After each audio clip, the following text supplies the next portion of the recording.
Hallo Leute, schön, dass ihr eingeschaltet habt. Na, einen extrem langen Schlachtnacht oder Schlachtfest werden wir dieses Mal haben. Und das sind die heutigen Kandidaten zu diesem Schlachtfest. Wir fangen mal von rechts an. Der erste ist hier ein Lamborghini Gallardo Super Trofeo von AutoArt. Ein Golf 1 Polizeiauto von Solido. Ein Porsche 996 von Maestro in 1:24. Ein Jaguar E-Type, der darf natürlich beim Schlachtfest nicht fehlen. Der letzte ist auch schon wieder ausverkauft und ich muss jetzt wieder nachfüllen. BMW E30 DTM von Solido. Porsche 993 von UT. Mercedes 300 SL von Burago. Ein Ford Escort Hundeknochen, also weil er hier die Schnauze, die Front wie vom Hundeknochen halt hat, von Ixo. Leider auch in sehr schlechten Zustand. Ein Porsche 904 GTS von Norev. Ein Ford V8 Roadster von Solido. Ein Peugeot 206 RC von Norev. Eine 1957er Corvette von Road Tough. Ne, oder Road Tough oder Road Signatures, ich weiß es nicht mehr. Und der letzte hier im Bunde, ein Ford Capri RS von Minichamps. Ja, diese hübschen Modelle, die werden jetzt gleich im Schnelldurchlauf zerlegt. Und die Teile kommen dann natürlich online und so weiter und so weiter. Nur im Schnitt dauert jetzt hier pro Schlachtung zwischen 2 Minuten und 5 Minuten. Deswegen habe ich die auch alle zusammengefasst in einem großen Video, falls ihr die Videos noch nicht kennt. Ich kann euch die empfehlen, die Schlachtfeste, da könnte man sie richtig schön zurücklegen. Auf der Couch, auf dem Bett oder wo auch immer. Und sich einfach mal voll labern lassen. Und das geht bestimmt hier locker eine Stunde. Locker eine Stunde. Oder mehr sogar. Also wie gesagt, viel Spaß beim Gucken und wundert euch nicht, ich gehe diesmal nicht so extrem sehr in Details. Das muss zack, zack, zack gehen, weil die meisten Autos sind einfach nicht mehr in dem Zustand, dass es sich lohnt, die großartig zu erklären. Oder ich habe schon ziemlich viele Videos gemacht von denen, wie von dem gibt es auch ein Video, von dem gibt es auch ein Video, und von dem gibt es auch ein Video. Dann brauche ich jetzt nicht noch ein Video extra zu machen und deswegen geht das hier gleich im Schnelldurchlauf durch. Also freut euch auf leichte Unterhaltung, ohne nachzudenken und viel Spaß beim Gucken.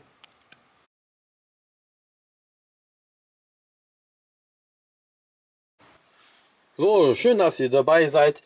Das erste Video zu dieser Schlachtfest-Variante, die länger dauert als eine Schlachtnacht. Die Schlachtnacht ist ja meistens immer nur ein Video, aber hier sind es gleich 13 auf einen Schlag. Unser erster Kandidat ist der 1957er Corvette von Road Signatures oder Road Signatures.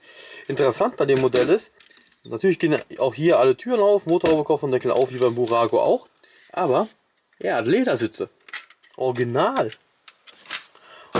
Ledersitze. Und dann hat er noch so schöne Weißwandfelgen, Reifen. Das ist auch cool. Und ja, das sind so die feinen Unterschiede, finde ich. Ne? Auch generell finde ich den hier von der Qualität her ein bisschen besser wie Burago. Komm, ich rede zu viel.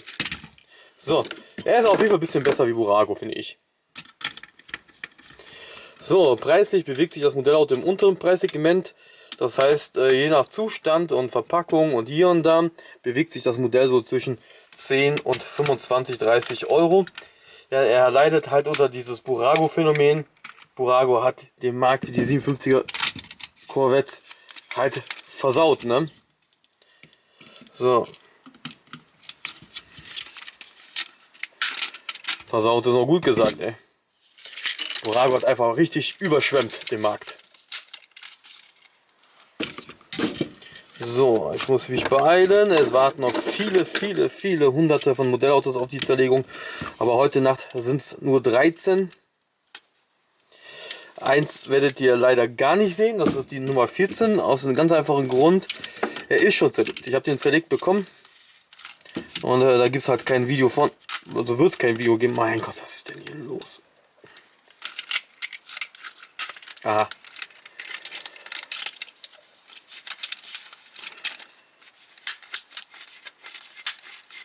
Boah, der war gut.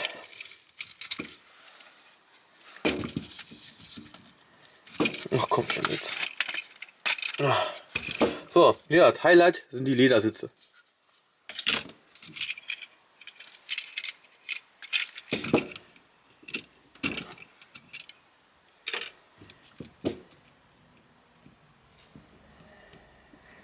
Bauen wir das Chassis wieder zusammen mit den Felgen. Weil das geht nämlich als Ganzes in den Verkauf. Also ich schmeiße die Teile hier nicht weg für Leute, die meine Videos immer noch nicht verstehen. Weil ich habe immer wieder die Frage, warum ich die Modellautos kaputt mache. Ich mache die nicht kaputt, ich zerlege die und verkaufe die Ersatzteile. Das haben immer noch viele Leute nicht verstanden. Sehr viele Leute immer noch nicht. Sehr viele Leute. Ich meine jetzt auch nicht nur die Leute, die einfach die deutsche Sprache nicht können. Ne? Sondern ich meine auch die Leute, die Deutsch können. Verstehen es immer noch nicht. Ich zerlege die Modellautos nicht für YouTube, sondern ich zerlege, weil ich einen Online-Shop habe für Ersatzteile.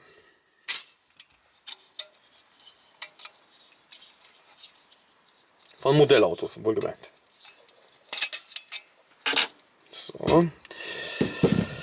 So.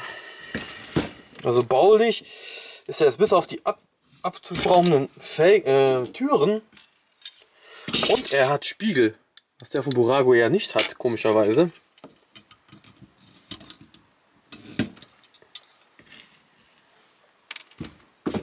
Aber hier fehlen die Spiegel leider.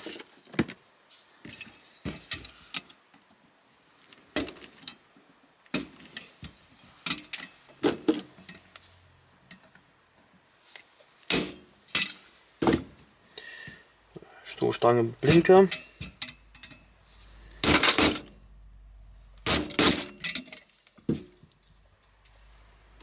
Stoßstange, Blinker. Also der ist sehr ähnlich vom Burago, ne? Also man sieht schon viele Parallelen. Die Rücklichter sind fast identisch, finde ich.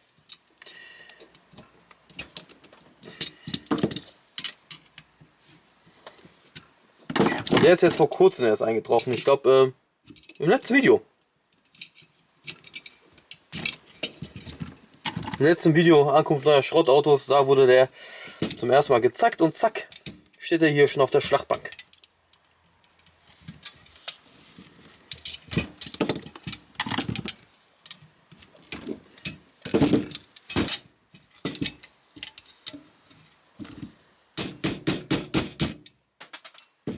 Ach, wie ich sowas liebe, ne, wenn was runterfällt. Gut, ist nicht weit geflogen.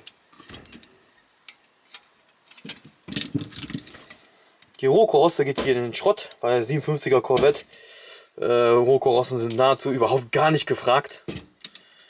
Und das ist für mich nur Platzverschwendung.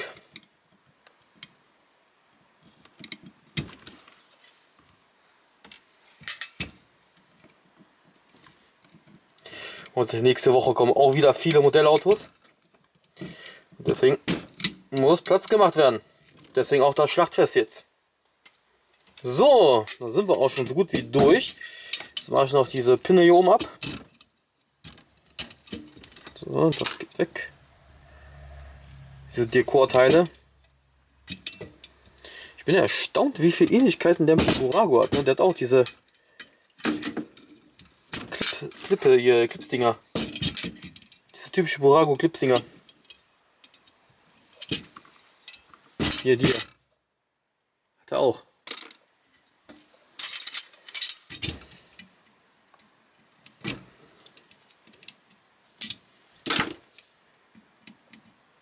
So, das war's. Ah, die Seitenverkleidungen noch, ne? Ja.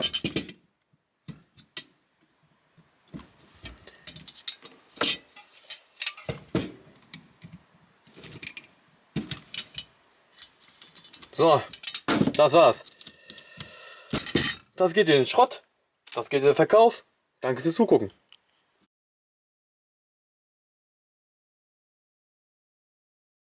So, und es geht weiter. Der nächste Kandidat ist der Porsche 996 von Maestro in kleinem Maßstab 1:24. Ja, für viele ist 1:24 vielleicht nicht so interessant, aber ich beobachte eher den Markt ja ständig und ich beobachte, dass jetzt immer mehr Leute bei mir 1:24 Ersatzteile kaufen und besonders Vorkriegsmodelle. Da ist eine hohe Nachfrage an Ersatzteilen gekommen. Und ich verkaufe in letzter Zeit wirklich viele Ersatzteile in 1:24 und deswegen muss ich diese Leute auch glücklich machen, ne? Weil die wollen ja auch weiterkommen. mit ihren Modellautos. Deswegen mache ich das jetzt auch. Nur dass halt 1:24er Modelle sind natürlich immer sehr schnell zerlegt. Und da lohnt sich halt nicht ein ganzes Video den zu spenden. Und deswegen mache ich das jetzt hier. Immer ein oder zwei Stück kommen dann in so einen Schlachttest mit rein, je nachdem wie viel ich davon habe. Es stehen auch noch richtig viele noch da in 1:24. Hauptsächlich natürlich Burago. Aber auch andere Marken. So, da ist die Achse defekt. Ja, so Preis-Leistungs-Verhältnisse sind die 1:24er oft gar nicht so schlecht. Ne? Ist jetzt nichts Spektakuläres, aber immerhin. Ne? Für das Geld, also kostet im Schnitt 5 Euro. Wenn du auf dem Trödelmarkt bist, vielleicht auch mal ein bisschen weniger. Also ich selber verkaufe 1:24er im Schnitt so für 4 Euro und die sind momentan auch sehr begehrt. Und ich verkaufe sehr, sehr viel ins Ausland. Also die meisten meiner 1:24er gehen immer so nach Ungarn, Rumänien, Russland. Da gehen die meisten in Ukraine. Da gehen wirklich die meisten 1:24er hin von mir. Aber wirklich die meisten. Aber wir reden jetzt hier nicht von 1, 2 Modellen oder so, sondern da gehen direkt so 20, 30 Stück in die Länder auf einen Schlag. So.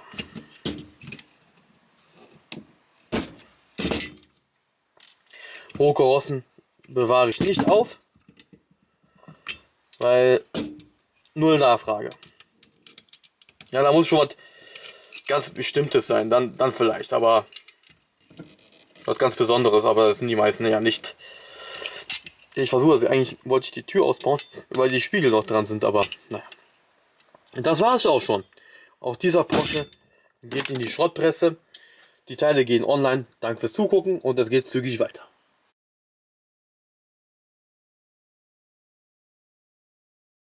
So, es geht weiter. Jaguar E-Type Coupé von Burago ist da. Hier hat er schon ein Dauergast hier auf den Schlachtfesten bei mir. Und Teile-Nachfrage ist extrem hoch. Und der ist hier zum Beispiel schon teilzerlegt worden. Was habe ich da verkauft? Ich glaube die Hinterachse oder irgendwie so. Habe ich schon verkauft von dem Modell. Und ja, die Nachfrage ist gigantisch nach den Teilen von diesem Modell hier. Und ich muss die jetzt auch immer wieder beglücken, die Leute. Normal. Wie gesagt, der letzte ist auch wieder komplett ausverkauft. Also die ganzen Ersatzteile sind nur noch ein paar Reste übrig. Und das reicht nicht mehr und die Leute rufen nach mehr.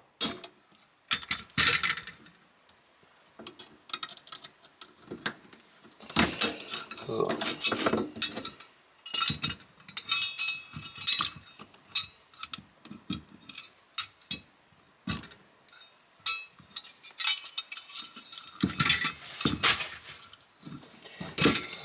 Türverkleidungen sind nicht vergilbt. Rohkorosse ist leider lacktechnisch beschädigt, geht also in den Schrott.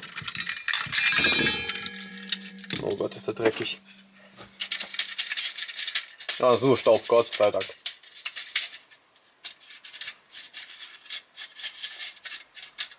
Ja, leider ist das Fahrwerk alles Matsche. Deswegen baue ich jetzt nur die Sitze aus. Armaturenbrett ist leider auch verfärbt.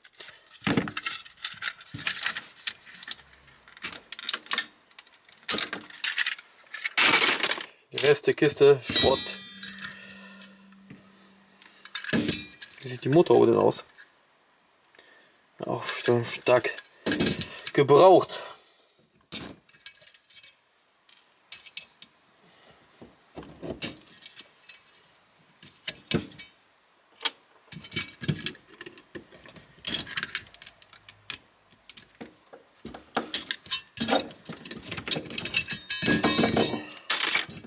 Weg.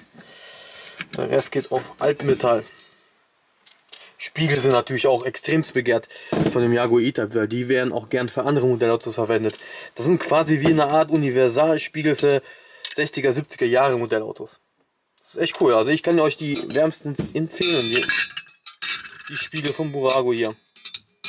So, das war's auch wieder. Das geht in den Schrott, das geht in den Verkauf. Danke fürs Zugucken.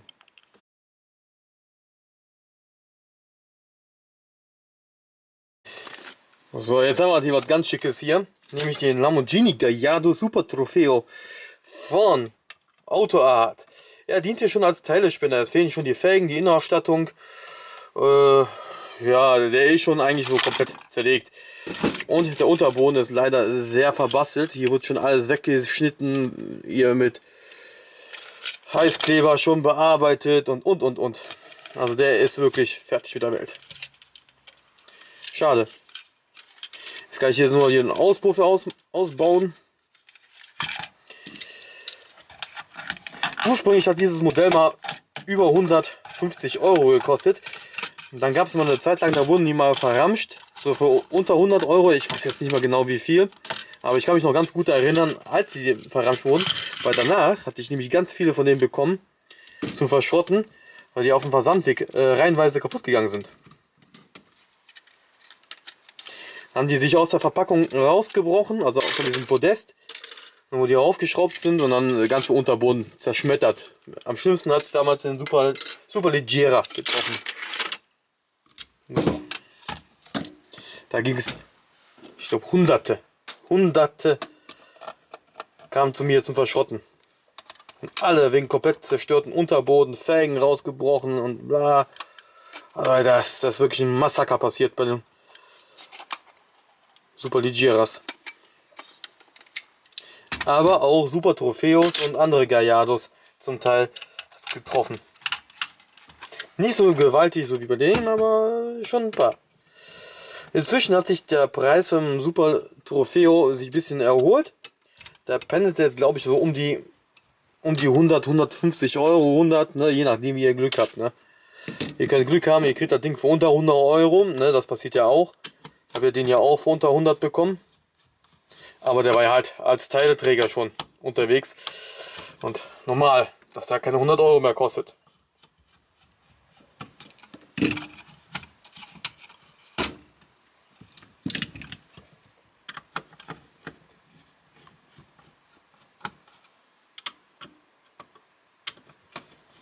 Na komm.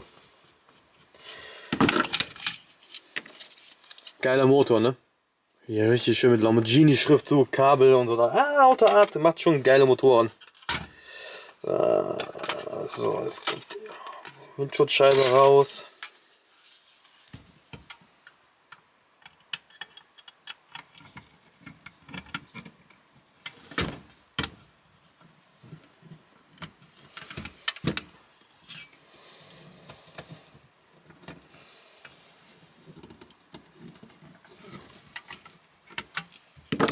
Na komm, jetzt war ja klar, dass die Türe natürlich wieder bombenfest sitzt und mich nerven will.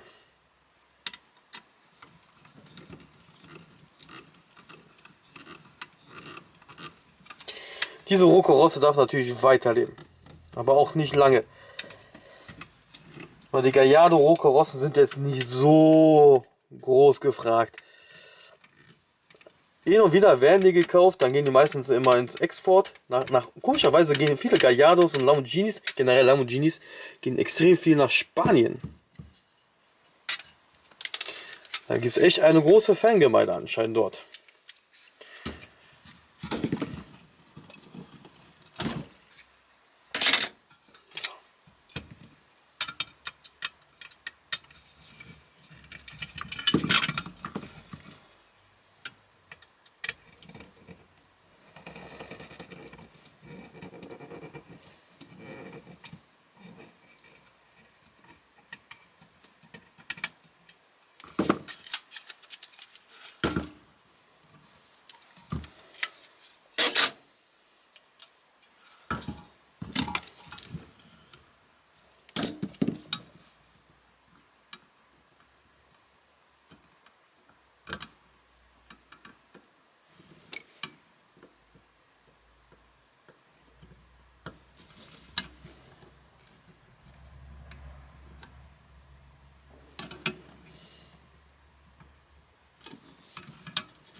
So, da war ich gerade mal ein bisschen ruhig, weil die Seitenscheiben sind immer so labile Geschichte hier von den Gallardo.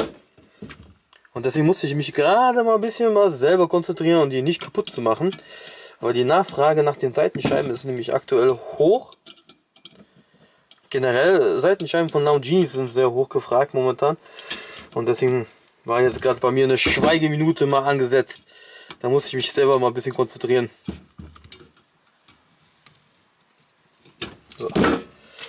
So, wir nähern uns auch schon dem Ende. Und da dieser Gallardo schon größtenteils schon zerlegt war, hat sich das einfach nicht gelohnt, hier ein eigenes Video draus zu machen. Und zack, fertig. Blinker kriege ich nicht raus, die kleinen Dreiecksscheiben bleiben drin. Die kleinen Frontspoiler könnten noch raus. Ja, scheiß drauf. Geht mit der Rohkarosse. So, 6 Minuten. Gut, ne? Und weiter geht's.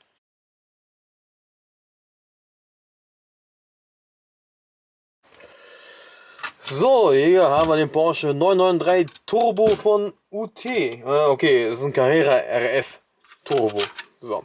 Er diente schon als Teilespender, der komplette Unterboden mit Felgen ist schon weg. Und der Rest ist jetzt auch dran. Aber weil ich schon so viele von denen schon zerlegt habe und auch schon so viele Videos davon gemacht habe, ist dieses Modellauto deswegen auch hier in diesem Schlachtfest-Video. Ja. So, weil ich unglaublich viele schon davon zerlegt habe. Die Nachfrage ist natürlich wie immer hoch. Die war nie niedrig. Auch die ganzen Modelle gehen auch mal ganz gut weg. So, und der kam hier ursprünglich mal auf den Schrott, weil Achsaufhängung, glaube ich, defekt war.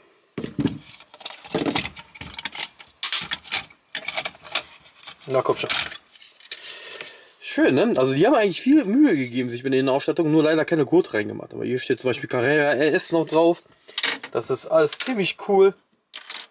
Aber leider haben die Gurte vergessen. Auch cool ist das Emblem hier auf dem Lenkrad. Das haben sie auch ganz cool hinbekommen. So, und da sich dieses Modellauto eh schon fast komplett zerlegt ist, wird dieses auch ein kurzes Video sein.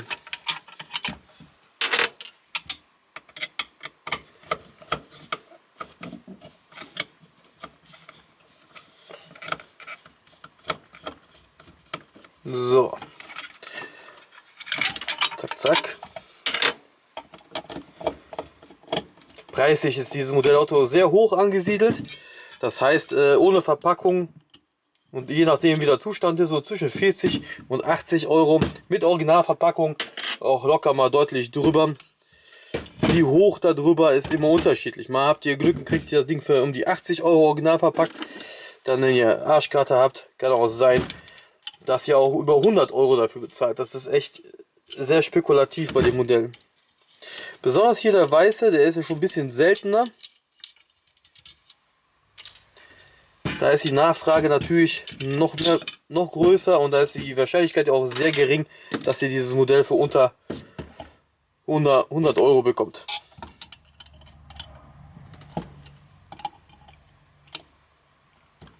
So.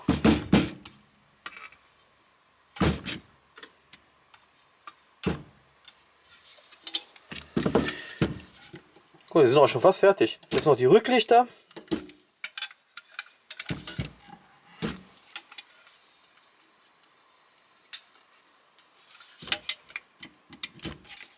So. Scheinwerfer. Oh.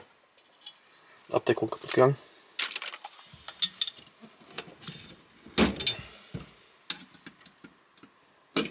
Die ist noch gut verarbeitet worden damals. Das Modell ist Anfang 2000, Ende der 90er Jahre auf den Markt gekommen.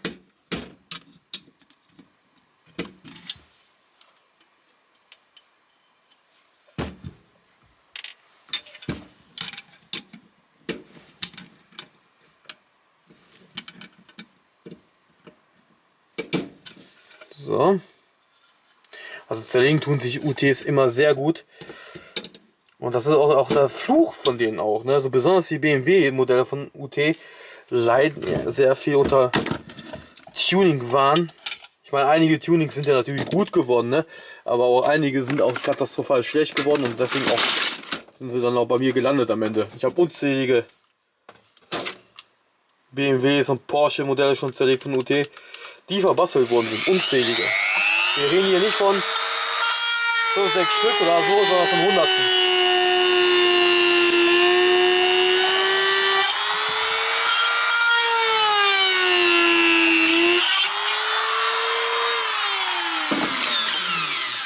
So, wir sind auch schon fertig.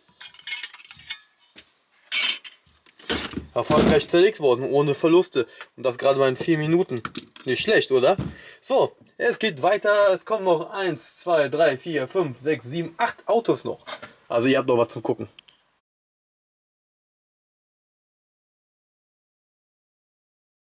So, und es geht weiter. Der nächste Kandidat ist ein VW Golf 1 Polizeiauto von Solido. Ja, er hat den Transportweg leider nicht überlebt zu mir, obwohl es eigentlich mal ursprünglich mal Neuware war. Ja, auch Solido hat seine Schwächen. Hier hat sie nämlich den Spiegel abgerissen und die Bodenplatte ist leicht beschädigt. Und dann kommt doch der Spiegel. So, und da ich auch noch ein Video von dem gemacht habe früher, vom Polizeiauto, wird es halt von ihm halt keins mehr weitergeben, außer das im Schlachtfest. Die Felgen unter Boden bleiben komplett. Also wenn ihr das Modellauto detailliert gefilmt haben wollt, dann schaut in meinen alten Videos nach. Irgendwo da drin ist er. Mal gucken, wenn ich selber finde, werde ich das in die Beschreibung reinpacken.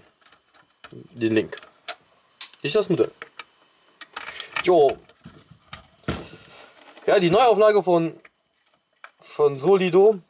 Also die bauen ja jetzt extrem viel auf, die schmeißen ja extrem viel auf den Markt. Das sind ja alles aus Bangladesch Modellautos. Ursprünglich haben die ja mal in Frankreich produziert. Ne? Das sind ja noch diese alten Metallmodellautos, diese Cadillacs und DS und so alles von früher. Dann haben sie nach China rüber gewechselt und jetzt sind sie in Bangladesch angekommen. Mal gucken, was als nächstes kommt. Der Mars. So, Innenausstattung komplett alles in schwarz, bisschen weiß, das war's, keine Gurte, kein gar nichts. Schade. Kein Mikrofon zum Reinsprechen, nichts, was auf dem Polizeiauto hindeutet. Schade. Schade, ne? Da haben sich andere Hersteller wie Maestro zum Beispiel sich damals viel Mühe gegeben, als sie diese Chevy Impalas gemacht haben. Diese, was sind das, 99er Impalas oder was? Oder 98er? Oder 2001er oder 2000 irgendwie sowas. Und da waren ja auch Mikrofone drin und Gewehre und also, weißt du nicht alles. Oh Gott, ist die Schraube fest. Preislich liegt dieses Modellauto im unteren Solido-Bereich. Das heißt im Schnitt zwischen 25 und 40 Euro, aber meistens um die 30 Euro. Und ich muss auch zugeben, das Ding ist wirklich billig. Also man merkt wirklich, dass das hier einer der ersten Solido Modelle aus Bangladesch ist. Oh.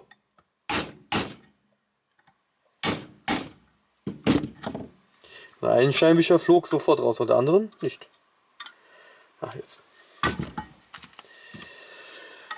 So, das Zerlegen ist natürlich relativ einfach und das ist ja auch das Problem bei dem Modell, weil die werden ja halt gerne getuned und umgebaut zu Ratten, zu keine Ahnung, zu was alles, Schrottplatzautos, Diorama und bla bla bla.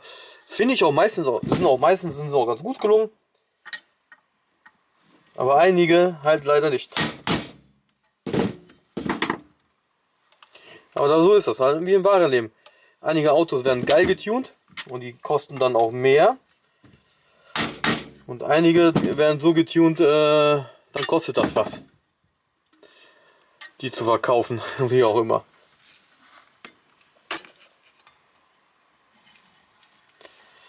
Die Scheinwerfer wollen noch nicht raus. Es kommt schon raus, ey. Und das sollte eigentlich ein schnelles Video werden.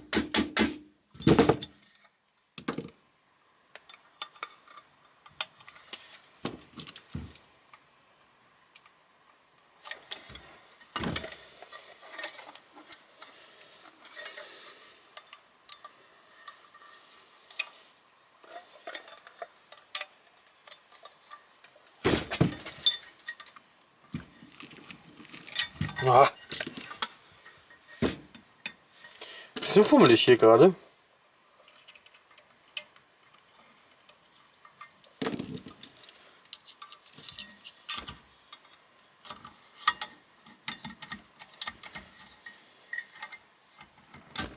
So. Meine Güte, ey, was du jetzt so ein Kampf. So.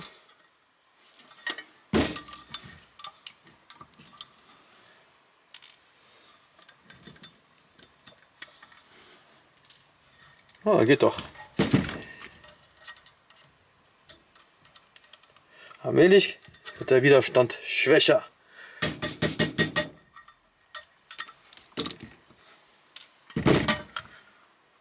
Hinten ist nur ein Sticker. Die Rücklichter kriegt man so leider nicht ab. Das heißt, ich muss von der Seite ran.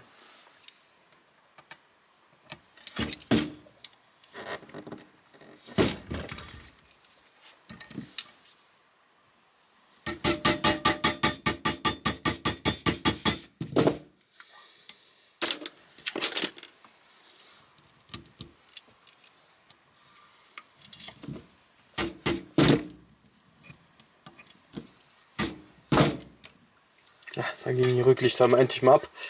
Rücklicht. Nicht Rücklichter, es war nur eins gewesen. Sehr gut. Weil hier ist nämlich so ein Clip. Da müsst ihr drauf hauen und dann kommt das eigentlich wie von alleine raus.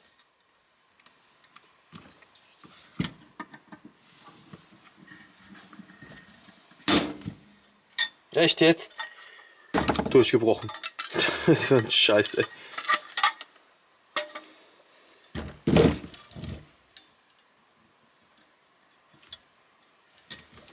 Aber ich bin ja froh, dass das Solido nicht auch noch ein GTI rausgebracht hat, sondern ein Viertürer. Weil ich sage ganz ehrlich, ey, vom GTI kann ich inzwischen kotzen, ey. Ach komm jetzt, Zugriff, ey. Hör auf mal alles auszubremsen. Sei ein guter Solido.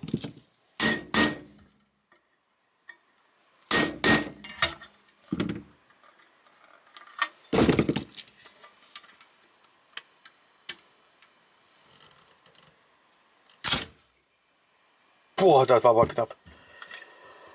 Junge, Junge, Junge, Junge, das war aber knapp. Toll, Türgriff ist im Arsch gegangen. Seitenscheibe ist Gott sei Dank nicht kaputt gegangen.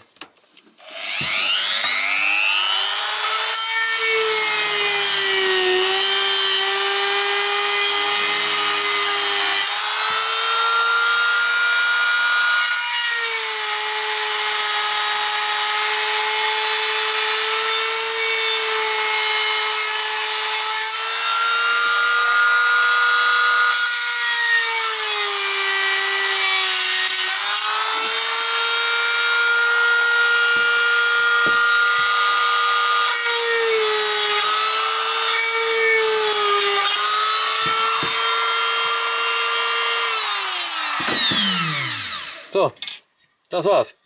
Eigentlich sollte das ein kurzes Video werden und das ist jetzt echt fast 8 Minuten geworden, ey. Zum Kotzen. Nein, Spaß. So, weiter geht's.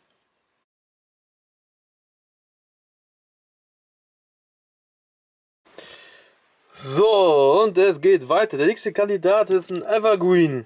Ja, ein Ford Escort von Ixo. Ja, den gibt es auch von Mini-Champs in arschteuer. Und das ist jetzt quasi die Billig-Variante von Ixo. Kostet im Schnitt um die 50 Euro, je nachdem wie ihr Glück habt. Der ist hier, hat einen schweren Transportschaden hingelegt. Eine Felge ist komplett abgebrochen, ist weg. Unterboden hier ist defekt. Zusatzscheinwerfer fehlen zum Teil. Also der hat echt eine Tortur hingelegt. Ja, leider Gottes. Nicht meine Schuld. Dann ein Schmutzfänger fehlt hier vorne, sehe ich noch. Hier, eine Stoßstange mit Schmutzfänger fehlt. Also da war Kräfte am Werk. So. Die Kolbschäden natürlich auch, ne? Die dürfen natürlich nicht fehlen. Unterbodenfahrschutz. Ich muss mich ein bisschen beeilen, sonst artet dieses Schlachtfest ins Unendliche aus. Ich quatsche wieder zu viel.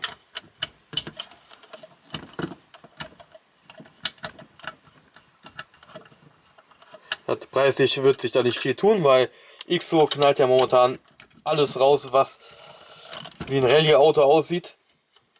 Und alle Varianten in 10.000 verschiedenen Farben und Stückzahlen. Also selten sind sie nicht. Und teuer sind sie auch nicht. Wobei, neupreislich kosten ja meistens um die 70, 50, 80 Euro. Ich würde das jetzt aber jetzt nicht unbedingt zahlen. Also nicht über 70 Euro, sagen wir mal so. Die sind halt auch zwar aus Metall und nicht aus Resin. Aber immerhin.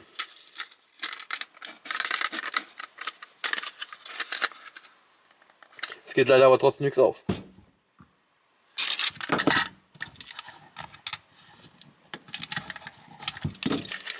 Ach komm schon.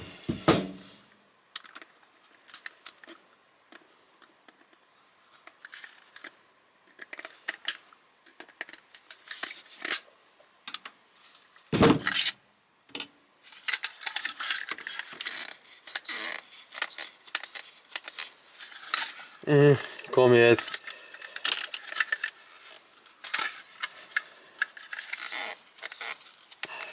Geht aber so schwer ab bei XOS. Oh, festgenietet. Das hatte ich auch noch nicht gehabt. Innenausstattung festgenietet.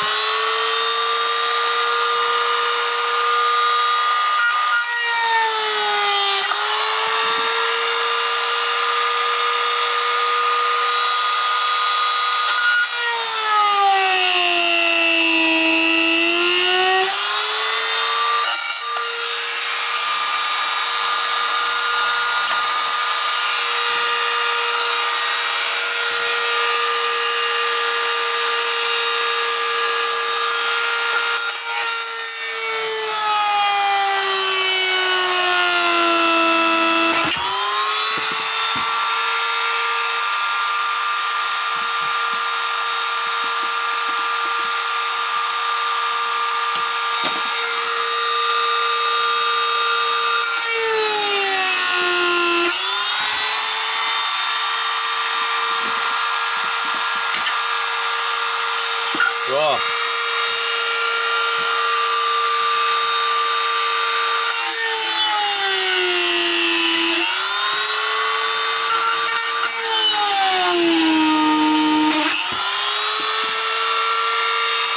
Das ist die Innenausstattung. Hat sogar Gurte, unglaublich. Aber leider durch den Transportschaden sind da jetzt Löcher da drin. Seht ihr das? Hier? Löcher in der Innenausstattung. Windschutzscheibe ist Ausschrott, die Seitenscheibe ist Ausschrott. Heckscheibe hat überlebt.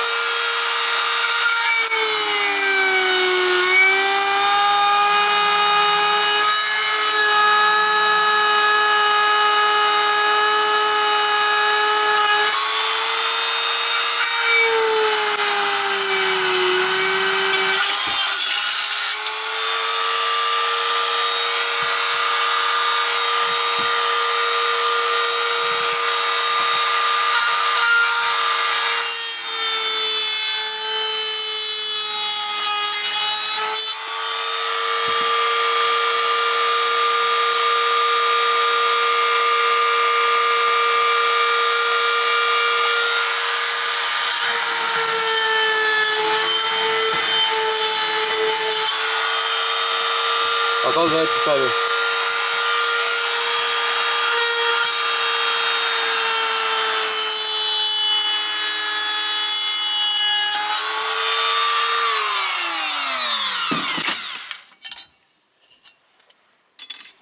So, der Rest ist der Schrott.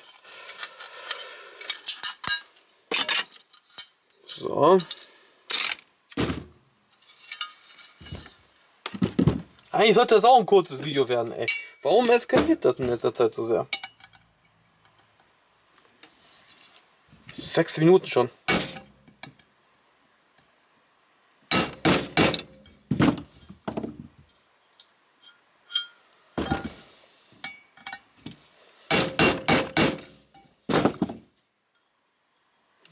Tennis raus.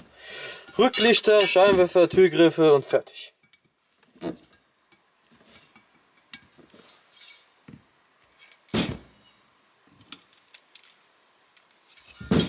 Oh, Schnellverschluss hat er auch.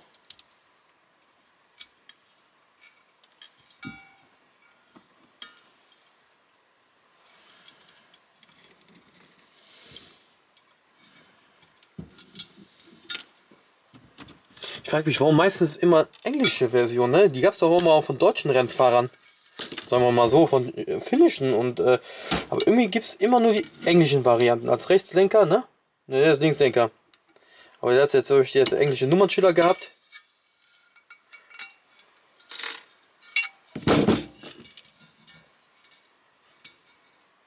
Okay. Rallye Großbritannien.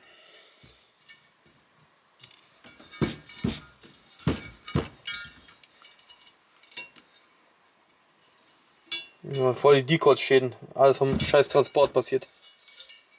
Vorne ist nur ein Sticker.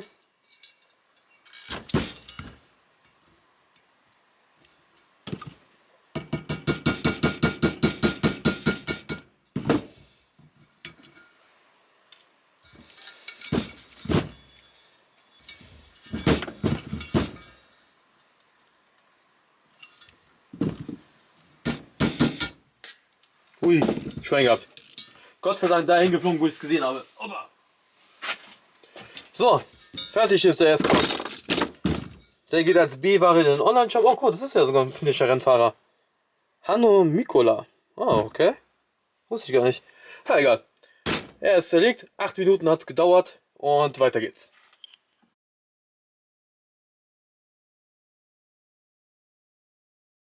So, weiter geht's, weiter geht's. Und hier haben wir den Mercedes 300 SL Gullwing von Burago. Auch ein Modellauto, was momentan bei mir komplett in Teilen weggeht wie nix. Und, ach scheiße, das wird B-Ware werden. Und fast alle Teile sind wieder ausverkauft und dementsprechend muss ich jetzt wieder mal nachfüllen. Ja, hier wird auch schon mal geklebt. So. Von denen gibt es ja auch schon unzählige Videos von mir. Von dem 300 SL, er hat ein eigenes Video bekommen. Ich glaube, fast bei jedem zweiten Schlachtfest war einer dabei. Jetzt auch wieder. Und hier ist auch ungewöhnlich, ist ja auch die Rohkarosse nachgefragt. Der Unterboden hier, das ganze Stück, wird gerne als Ganzes gekauft. Boah, ist das staubig.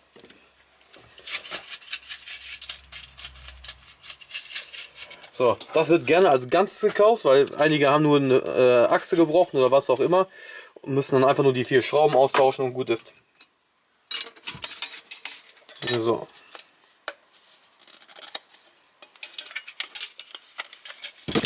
Also hier darf die Rohkarosse trotz Lackschäden und sollte weiter leben. Also es gibt Leute, die bauen die Dinger um. Keine Ahnung, was die daraus machen, Scheunenfund oder was auch immer. Aber die Nachfrage ist sehr hoch nach Teilen. Auch hier wie beim Jaguar E-Type komme ich mit dem Zerlegen der Modelle schon gar nicht mehr nach. Die Leute wollen schon von den Schrottautos, die ich bei mir auf dem Schrottplatz habe, schon die Teile haben. Also bevor ich das Modellauto überhaupt zerlegt habe, wollen die schon die Teile kaufen. Von diesen Modellen jetzt hier.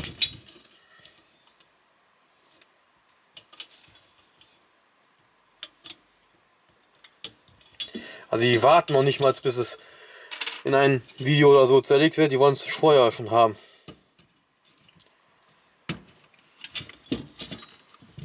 So. Na komm.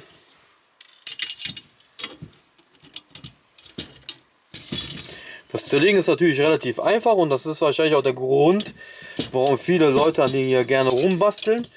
Weil das eigentlich voll easy ist, ne? Zu zerlegen und zusammenzubauen. Ne, das geht ruckzuck. Geht das alles von der Hand.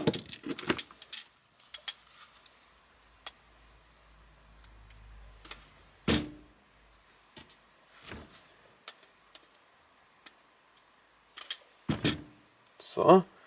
Und die Türgriffe. Und dann sind wir auch schon fertig.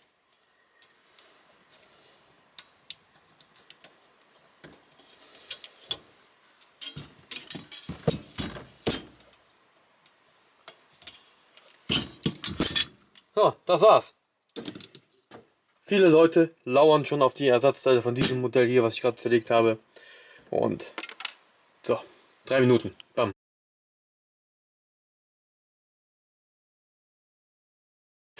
So, ja, und den Ford Capri RS hier von Mini Champs. Leider hat ihm hier die Zinkpest gepackt. Und er diente anscheinend auch schon mal als Teilespender. Hier fehlen schon ein paar Teile, leider Gottes. Und ja, und den Rest gilt es jetzt für mich zu verwerten. Ne? Teile-Nachfrage ist natürlich typisch Capri immer hoch. Auch in diesem Fall. Ich habe erst vor kurzem einen Capri zerlegt und jetzt wieder einer. Oh, das lasse ich mal komplett. Da werden sich bestimmt einige Leute drum reißen. Den kompletten Unterboden mit Felgen und intakten Achsen. Das lasse ich mal ganz. Capris sind, glaube ich, weltweit extrem begehrt. Ich habe letztes Mal viele Capri-Teile nach Kanada verkauft. Also selbst dort ist der Capri ein Kultauto anscheinend. Aber die meisten Capri-Teile bleiben hier in Europa.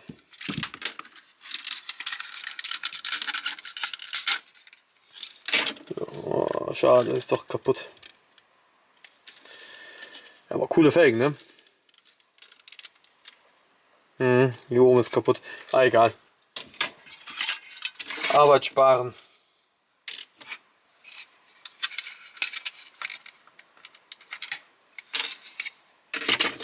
Ja, die Innenausstattung ist ja auch wie immer gut geworden. Teppich drin, aber keine Gurte. Merkwürdig, aber wahr. Warum das so ist, weiß ich nicht. Und hier steht dann nochmal auf den Kopfstützen, steht auch nochmal RS. Sogar gut lesbar. Auspuff ist auch abgebrochen. Oh, die Tür hat anscheinend keine Zinkpest. Normalerweise haben die meisten Türen von diesen Capris hier Zinkpest. Motorhaube auch. Ja, zinkpestfrei. Ah, Wahnsinn. Dass ich das nochmal erleben darf.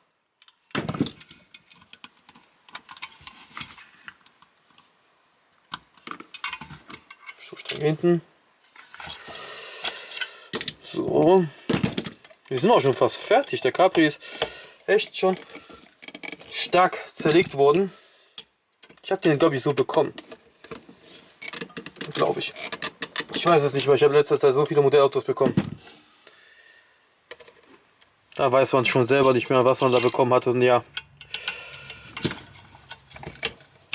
Aber ich meine, ja.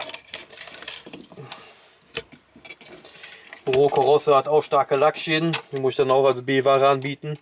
Aber das macht den meisten eher keine Sorgen, weil die ja eh umgebaut werden und umlackiert werden. Finde ich auch gut. Aber vom Capri gab es ja auch unzählige Umbauten. Ich finde, am geilsten fand ich immer diesen Zackspeed, ne? Diese fette, riesige Flunder da. Ich glaube, die hat er auch in Amerika Rennen gefahren, ne? Ich weiß nicht mehr, wie diese Rennserie da hieß da. Da hat er, glaube ich, auch schon mitgefahren. Diese riesen Verspoilerung vorne, fand ich ihn geil. Den gab es ja auch mit D&W Werbung.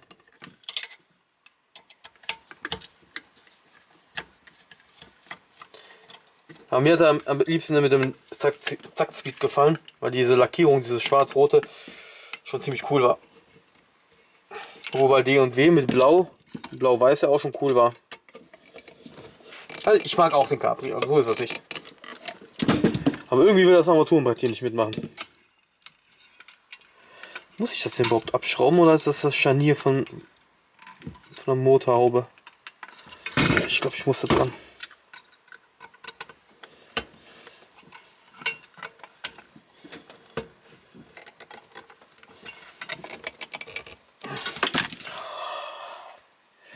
Die bombenfest, die Schraube, ne? Bombenfest. Na komm.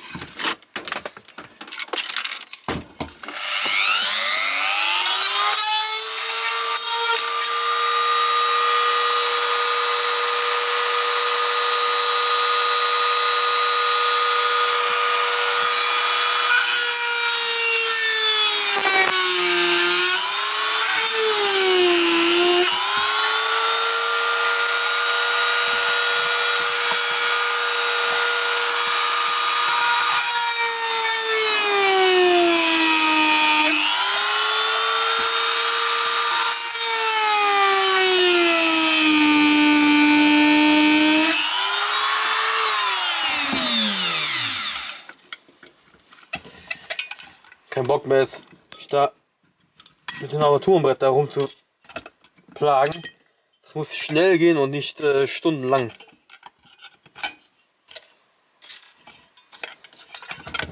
Ich glaube, das ist das Scharnier.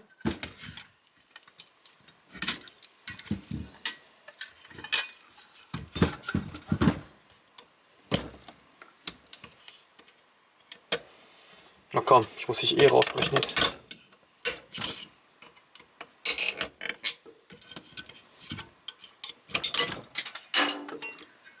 Oh. Aha. Gott sei Dank. So. Armaturenbrett war nicht betroffen. So. Das war's. Die Windschutzscheibe lasse ich dran, weil die hat eigentlich nur einen fetten Kratzer hier. Vielleicht kann sie noch die ganze Rohkorost ist nämlich B-Ware. Lasse ich das mal so. Vielleicht kann das noch einer so gebrauchen. So, 6 Minuten 22 und weiter geht's.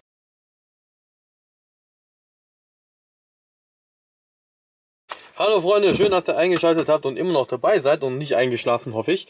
Der nächste Kandidat ist ein BMW i30 M3 von Solido mit der Werbung von Luke. Fahrer Kurt Team. Typisch Solido, geht nur die beiden Türen vorne auf. So, ja.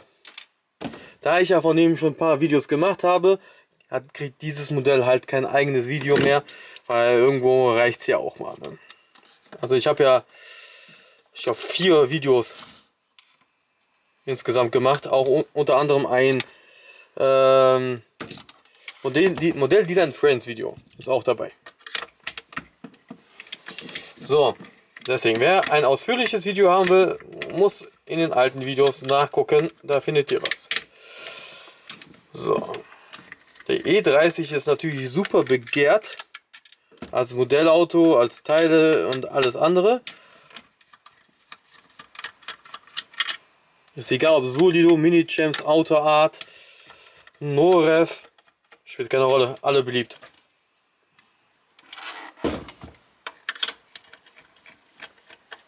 Und unglaublich aber wahr, die haben voll viele Schrauben. Scheint in Bangladesch gratis zu sein.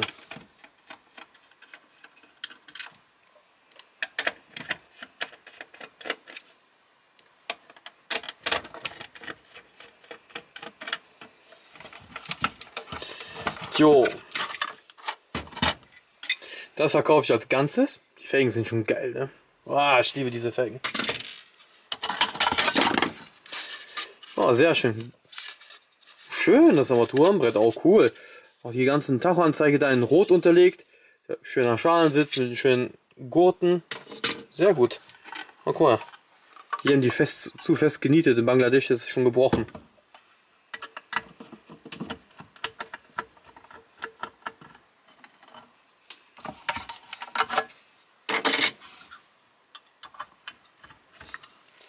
Die Schraube haben die auch rund gedreht. Müsst ihr euch vorstellen, der kam als Neuware zu mir, ne?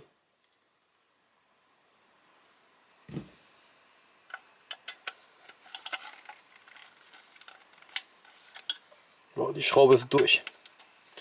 Aber Gott sei Dank packt mein Werkzeug die noch gerade noch so.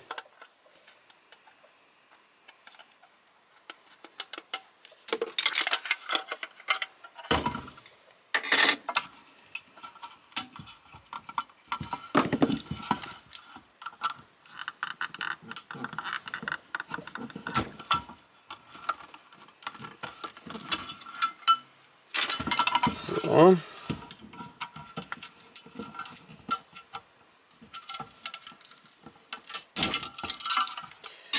Zack, zack, zack. Das waren jetzt schon die ganzen Anbauteile.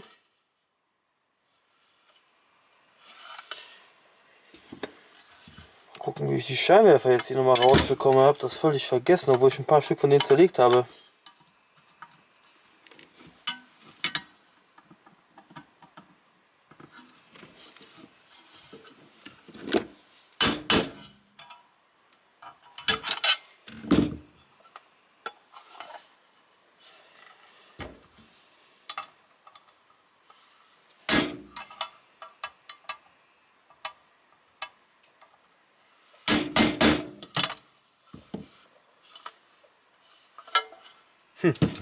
Gar keine Bewegung.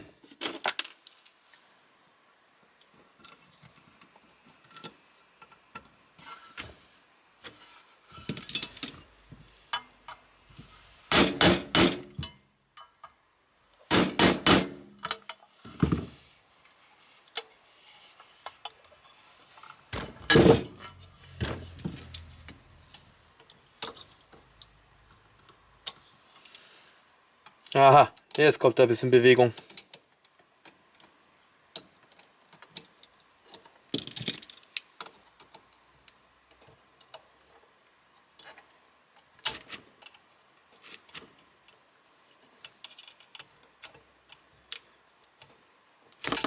Ah, raus ist er. Cool, mit diesen gelben Scheinwerfern. So, jetzt muss ich aber gleich ganz viel dremeln, ey.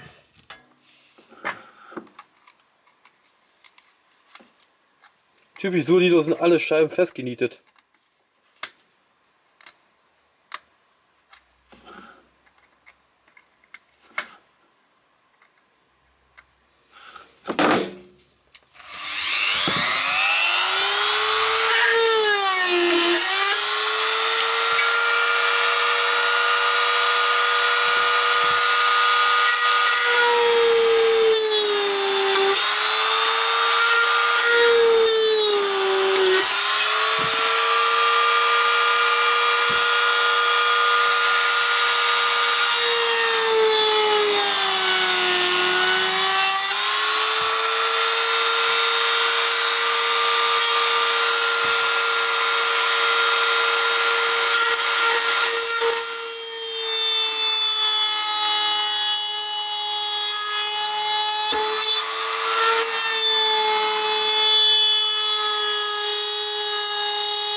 So.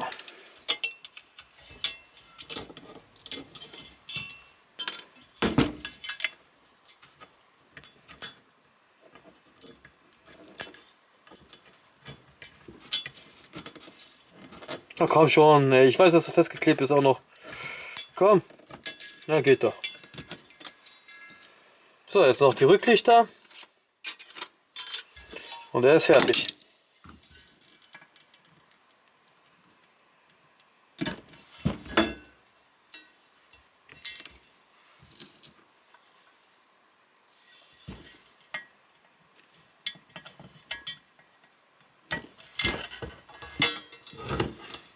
Ja, guck mal, hier sind ja noch diese komischen Tankstutzen oder irgendwie was, ne?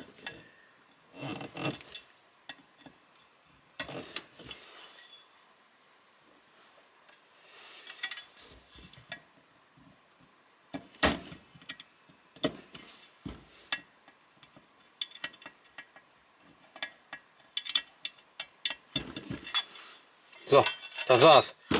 Schönes Modell für kleines Geld. Der kostet so um die 40, 35 Euro. Also ihr macht nichts falsch. Wenn ihr überlegt, Autoart kostet über 200 Euro, Mini Champs kostet über 100 Euro. Noref hat die glaube ich noch nicht. Und dann gibt es ja noch die billige Variante von Mini Champs, wo nichts aufgeht. Die kosten auch um die 80, 90 Euro, manchmal auch 100. Und die taugen echt nichts. Ne? Dann kauft euch lieber die von Solido, 40 Euro. Hat schöne Felgen, hat schöne Innenausstattung. Was wollt ihr mehr? Und die Türen gehen auf. Und alles aus Metall. So, weiter geht's.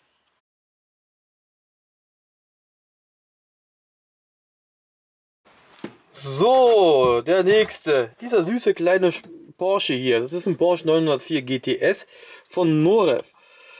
Ja, eigentlich war er gar nicht beschädigt. Aber ich soll ihn trotzdem zerlegen, um zu zeigen, was ihr für euer Geld bekommt. Und da ich vor nicht allzu langer Zeit schon die blaue Variante, also diese zivile Variante zerlegt habe, habe ich mir gedacht, da braucht man jetzt für den silbernen nicht extra ein Video zu machen, weil er ist eigentlich nahezu baugleich. Oh Gott, geht doch mal ab. Nahezu baugleich wie der blaue, nur halt, dass er Aufkleber drauf hat und Silber. Sonst hat er eigentlich gar keinen Unterschied. Schönes Modell, leider geht nichts auf. Das ist diese billige Variante von Noref, das hier momentan oft angeboten wird. Erster Eindruck ist nicht schlecht. Preislich liegt er so um die 60 Euro, 80 Euro. Aber ich sage euch ganz ehrlich, ja, der ist jetzt nicht so wirklich der Burner für die Preisklasse. Ne? Das gibt es hier noch von Exoto und von Mini-Champs. Und da sind die deutlich besser. Der von Mini-Champs kostet so im Schnitt zwischen 70 und 120 Euro. Also wenn ihr Glück habt, kriegt ihr einen hübschen Mini-Champs für ein paar Euro mehr. Und der ist wirklich besser. Und der von Exoto ist natürlich absolute Premium.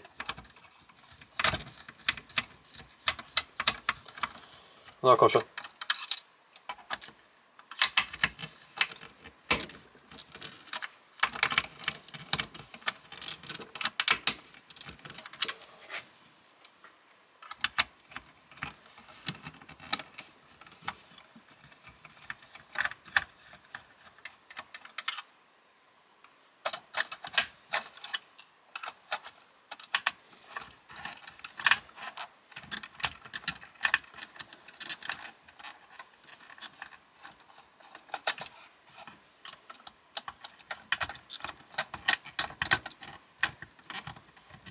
Na komm schon, letzte Schraube.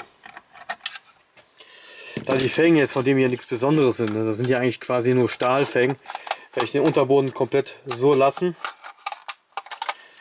Die muss ich jetzt nicht wirklich unbedingt abmachen. Die Felgen. So besonders sehen die jetzt nicht aus.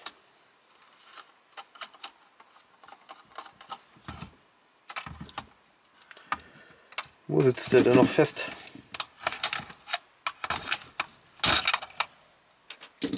Aber der Auspuff, der muss raus.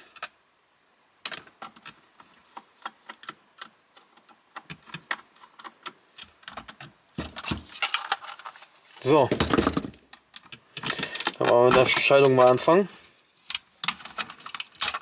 Noch die Schweller.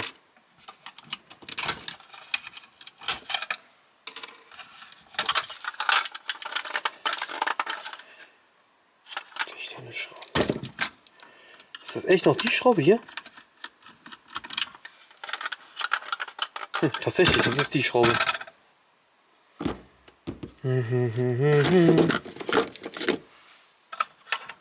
Schade, dass bei dem Modell hier nichts aufgeht, ne?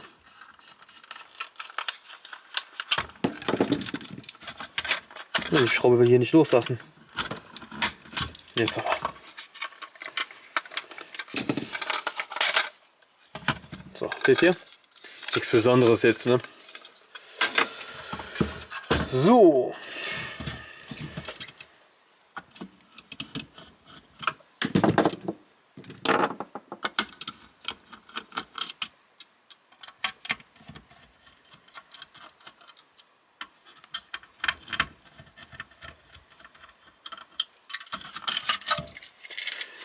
Ja, leider fehlen auch mal wieder hier die Gurte. Bis auf die billigsten Xos und Solidos, ey, haben die alle keine Gurte gehabt, ne? Aber dafür sieht das richtig schön aus. Mit schönen Porsche-Emblem, beige, blau und schwarz. Das sieht echt gut aus, Knöpfe angemalt. Also da haben sie sich Mühe gegeben, aber warum die keine Gurte reingemacht haben, ey. Langsam gehen die mir alle auf den Sack.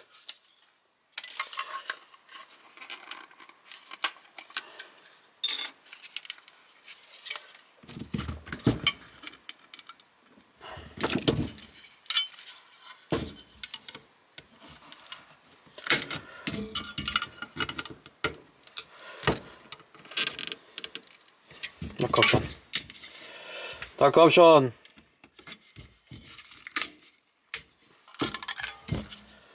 So. Toll, an die Rücklichter kommt man ja gar nicht dran.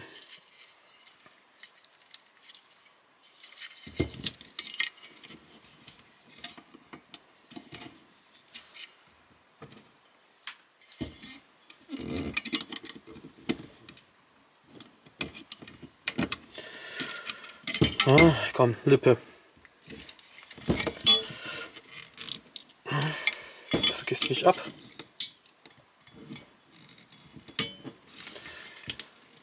Ah, geht doch.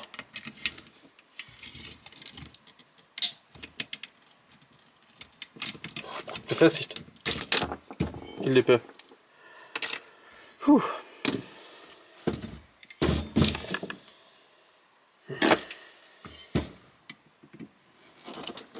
Na komm. Komm, ich will fertig werden hier. Wird ja nicht das letzte Schlachtfest sein. Es werden ja noch viele Folgen.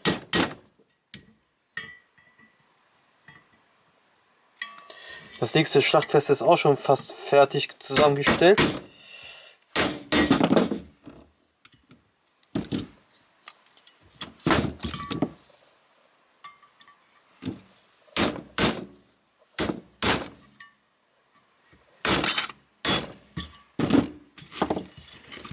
Ja, haha, wollte schon sagen, geht nur das Inlet raus.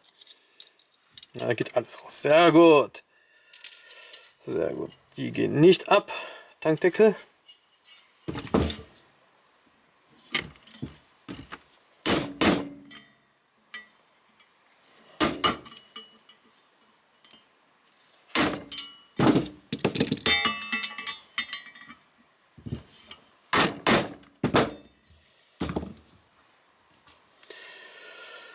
So, ja, die Rücklichter sind ja natürlich sehr schön tief eingefasst.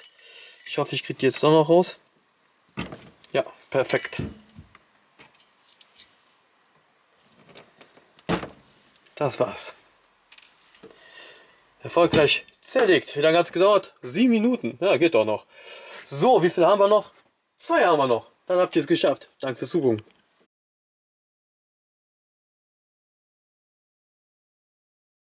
So, vorletztes Modell. Boah, wir haben es fast geschafft. Und hier haben wir den Ford V8 Roadster von Solido aus den früheren, ist das noch Frankreich? Ja, Frankreich-Zeiten sogar noch, wo die in Frankreich produziert haben. Cooler Scheiß, ne? Ja, komplett aus Metall. Alles sehr schön gefertigt. Schade, dass Solido da abgewandert ist. Aber ich kann mir gut vorstellen, dass die Produktionskosten wahrscheinlich ins Unermessliche hochgegangen sind. Weil Frankreich ist ja im Gegensatz zu China oder Bangladesch wirklich teuer, ne? So, ja, kurz erklärt, Türen gehen auf, Motor und Kofferraum, also Notsitze hinten, gehen auch auf. Preislich bewegt sich dieses Modell im unteren Segment, das heißt, selbst original verpackte Modelle kriegt ihr sogar bei mir im Shop sogar noch einen. Gibt es für 20 Euro neu. Gebrauchte gehen so zwischen 1 Euro bis 10 Euro gehen die weg. Also ohne Verpackung die.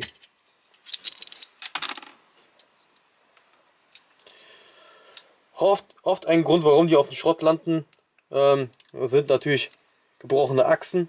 Und deswegen bin ich auch gerade hier heilfroh, dass er die Achse noch intakt hat.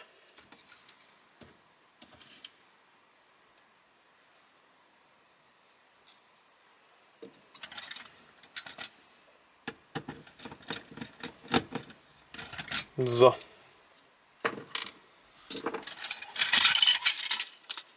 Das ist das Schöne an denen, ne? Die zerlegen sich so easy, ey. Rohkarosse geht in den Schrott.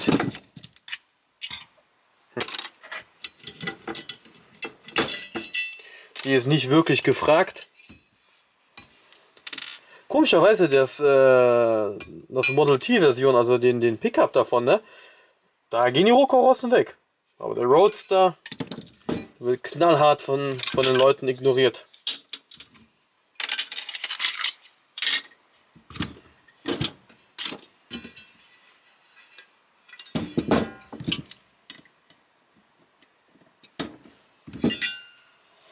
So, oh, die sind auch schon fast fertig.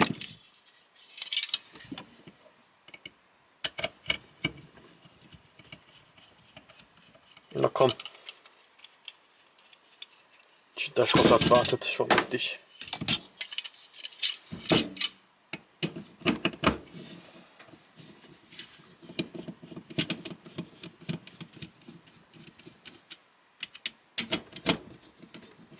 Na komm, ich will die Türen haben.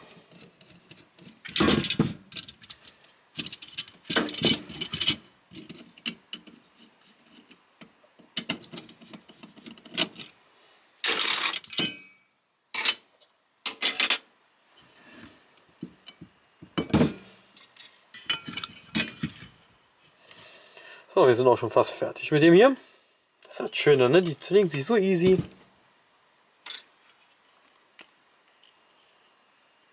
Macht richtig Spaß.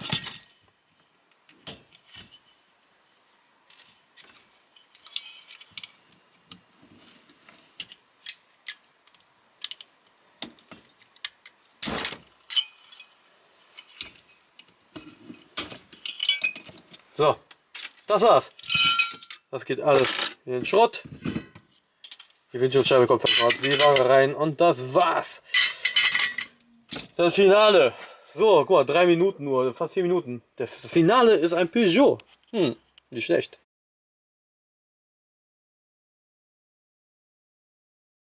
So, und weiter geht's. Der letzte Kandidat für diesem heutigen Schlachtfest ist der Peugeot 206 RC von Norev. Ein sehr schönes Modell. Er kam hier auf den Schrott durch den Transportschaden.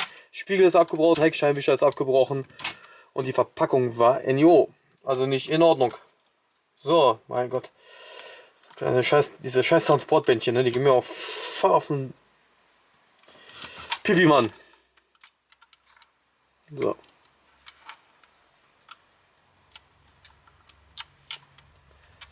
Zack, zack.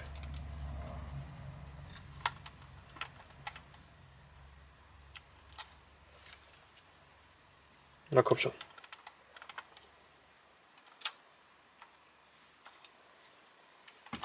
So. Die Felgen kann man nicht so einfach abziehen. Sehr begehrtes Modell. Davon habe ich, glaube ich, insgesamt 3 Stück bekommen. Alle mit den gleichen Defekten.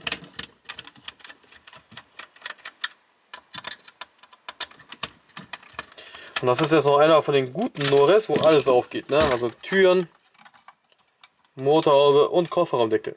Nicht von diesen Billigdinger wie vorhin der Porsche, wo nichts aufgeht. So, der ist noch von den guten.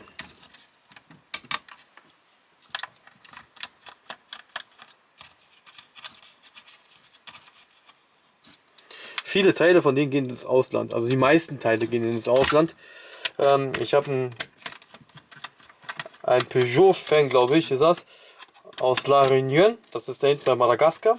Der kauft nämlich sehr gerne die Teile von diesem Modell. Und er wartet bestimmt auch schon, dass ich wieder neue Teile hier reinsetze.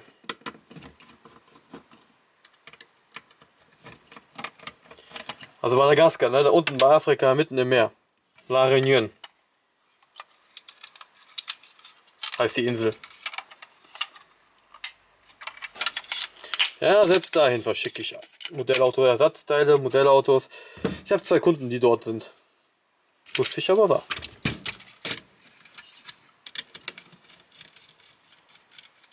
Hat er Gurte? Jupp, er hat Gurte. Endlich mal ein Modellauto mit Gurten. Die Innenausstattung ist super geil geworden. Hier mit der Hutablage zum Auf- und Zuklappen, Gurte, die Sitze, dann steht da nochmal hier RC drauf. Richtig schöne Innenausstattung.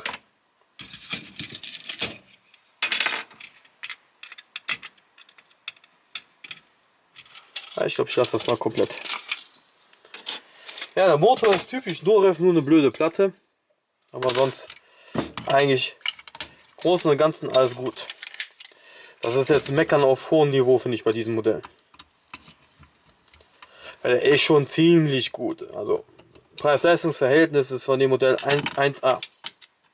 Ich glaube, preislich liegt da so zwischen 50 und 120 Euro. Mal mehr, mal weniger, je nachdem, wie ihr Glück habt. Ne? Das ist immer alles so eine Spekulationsfrage. Ihr könnt Glück haben und ihr kriegt das Modellauto für einen Fuffi. Ihr könnt auch natürlich die Arschkarte haben und es gibt aktuell nichts anderes außer das für 120 Euro.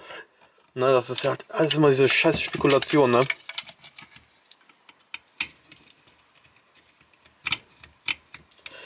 Man kann natürlich warten, bis man den irgendwann mal günstig bekommt, klar.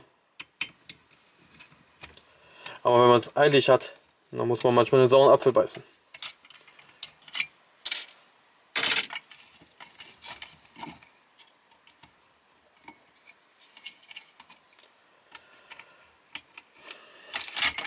So.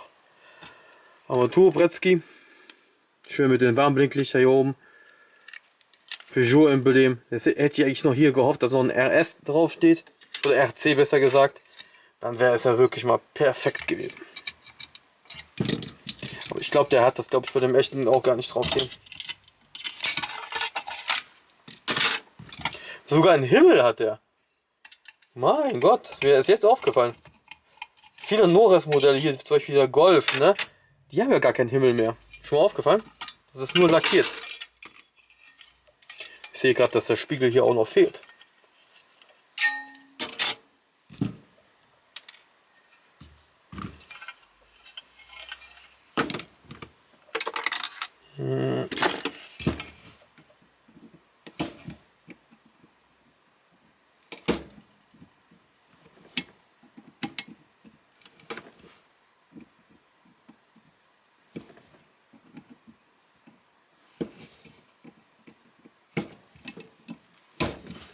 komm.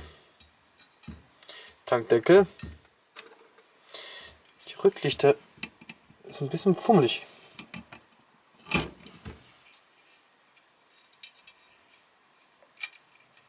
Aha.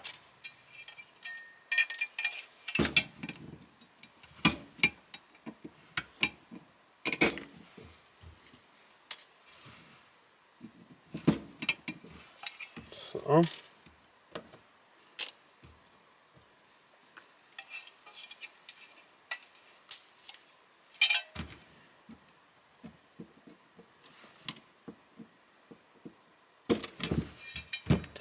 Scheibenwischer.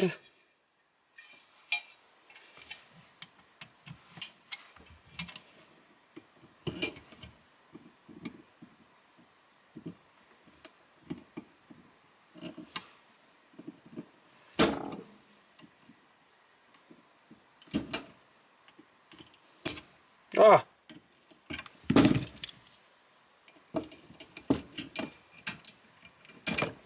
Na verdammt, ist doch passiert. Ärgerlich. Ein Scheinwerfer ist abgebrochen, aber Gott sei Dank kann man das noch so kleben, dass man das nicht sieht.